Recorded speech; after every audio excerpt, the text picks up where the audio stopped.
क्या आप जानते हैं भारत के इतिहास को नई दिशा देने वाले महान विद्वान दुनिया जिन्हें जायसवाल साहब के नाम से जानती है।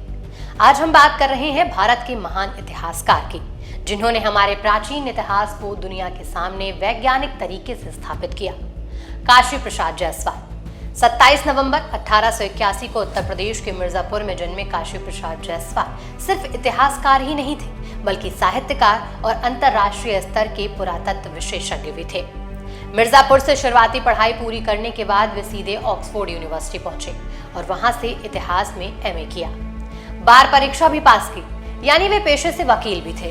भारत लौटने पर उन्होंने कोलकाता विश्वविद्यालय में पढ़ाने की कोशिश की, लेकिन राजनीतिक आंदोलनों में हिस्सा लेने के कारण उन्हें नौकरी नहीं मिलने दी गई। आखिरकार उन्होंने वकालत शुरू की और फिर पटना हाई कोर्ट में बस गए, लेकिन उनका असली योगदान भारत के इतिहास को नई पहचान देना था। उन्होंने कई महत्वपूर्ण संस्थाओं और पत्रिकाओं की स्थापना में बड़ी भूमिका निभाई।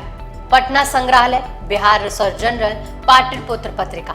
इतना ही नहीं, वे काशी नागरी प्रचारणी सभा के उपमंत्री भी थे और कई ऐतिहासिक और मुद्रा विषयक सम्मेलनों की अध्यक्षता कर चुके थे। काशी प्रसाद जायसवाल ने अपने जीवन में कई महत्वपूर्ण किताबें लिखी।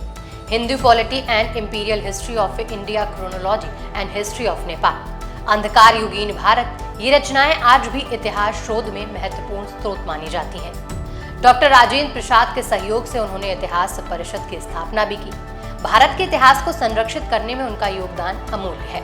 4 अगस्त 1937 को वे इस दुनिया से चले गए, लेकिन भारतीय इतिहास अध्ययन के क्षेत्र में उनकी रोशनी आज भी उतनी ही चमकदार है।